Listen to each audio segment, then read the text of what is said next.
Today, atheists have been completely backed into a corner by these scientific truths.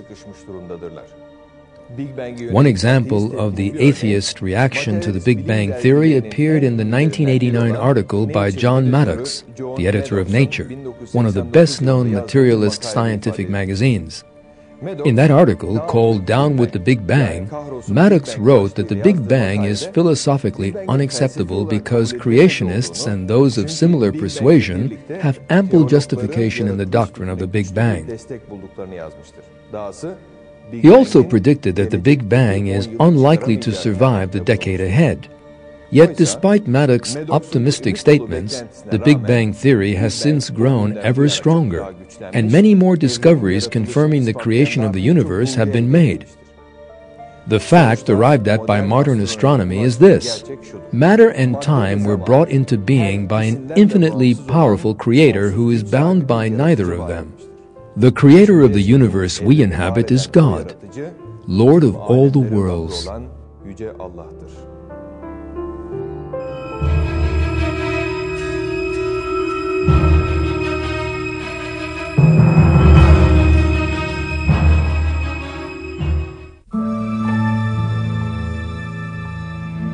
Another atheist dogma demolished by astronomical discoveries in the 20th century is the idea of the accidental universe.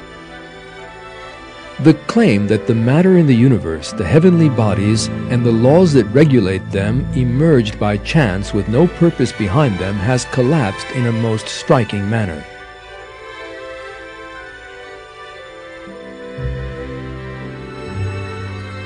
It was in the 1970s that scientists first realized that all the physical balances in the universe had been set up in a most sensitive manner so as to permit human life.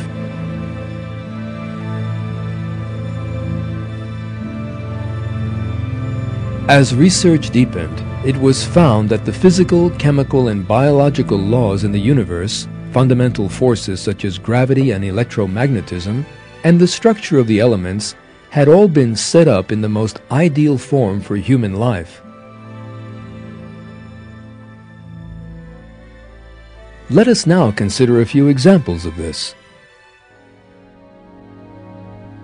There is an extraordinarily sensitive balance in the initial expansion rate of the universe, that is, in the explosion force of the Big Bang.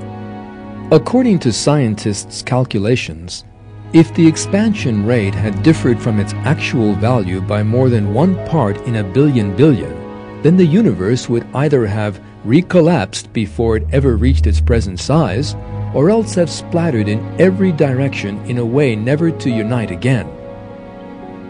To put it another way, even at the first moment of the universe's existence, there was a fine calculation of the accuracy of a billion billionth. That, of course, is no coincidence. Physical forces such as gravity and electromagnetism are all at the necessary levels for an ordered universe to emerge and for life to exist.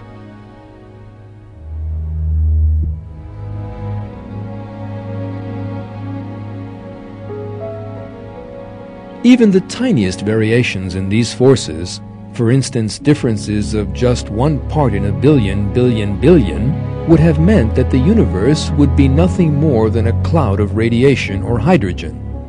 In that event, our solar system, the planets, and our Earth would not have come into being. As with every detail in the universe, our own solar system has been created within a most delicate balance.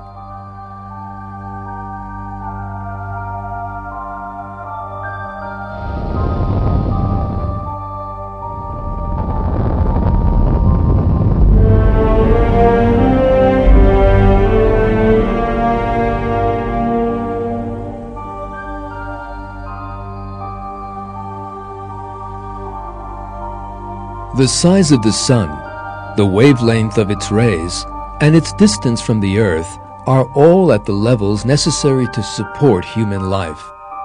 Even the slightest deviation from these could destroy life on Earth at a stroke. The way that the Earth's atmosphere contains the gases necessary to allow respiration, or that the Earth's magnetic field is ideally suited to human life are just two examples of such important delicate balances.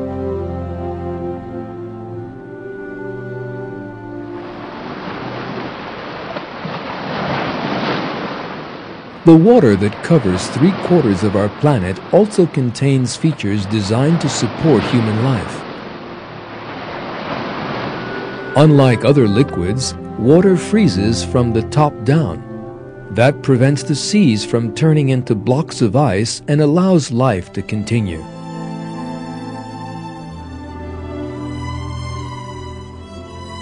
The viscosity of water and its other physical and chemical properties are all at the ideal levels for supporting life.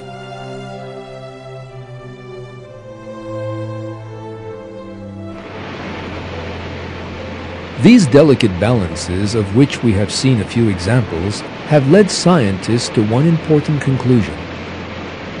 There is an anthropic principle in the universe, as they describe it. In other words, every detail in the universe has been designed to make human life possible.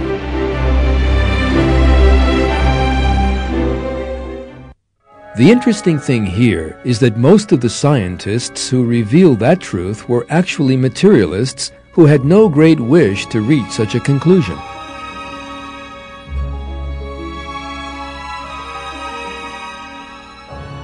In his book, The Symbiotic Universe, the American astronomer George Greenstein admits the fact in these words: "As we survey all the evidence, the thought insistently arises that some supernatural agency must be involved. Is it possible that suddenly, without intending to, we have stumbled upon scientific proof of the existence of a supreme being?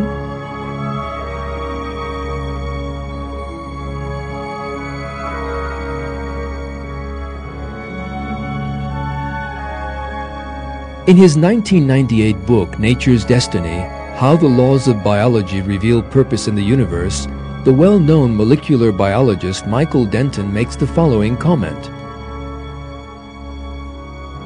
"The new picture that has emerged in 20th century astronomy presents a dramatic challenge to the presumption which has been prevalent within scientific circles during most of the past 4 centuries. That life is a peripheral and purely contingent phenomenon in the cosmic scheme.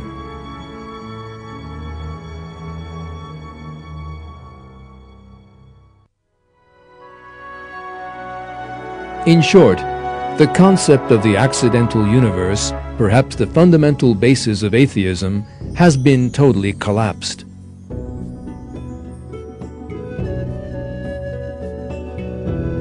The deceptive nature of the concept was revealed in the Quran some 1,400 years ago.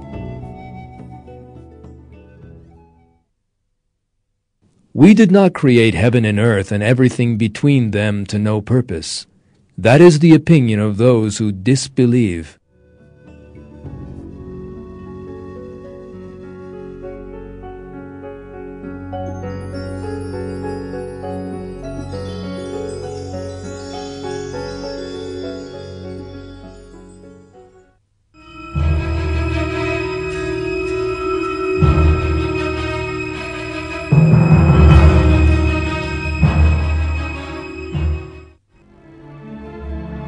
The most important foundation of atheism as it reached its peak in the 19th century was Darwin's theory of evolution.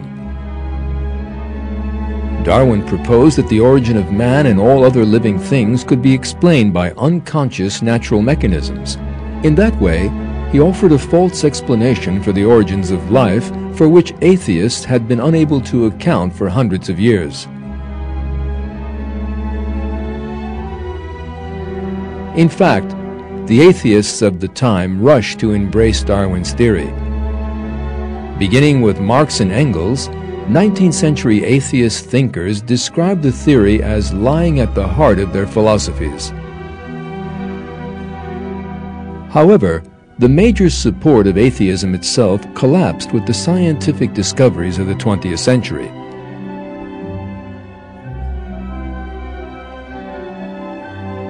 The evidence put forward by different branches of science, such as paleontology, biochemistry, anatomy, and genetics undermine the theory of evolution from a number of directions.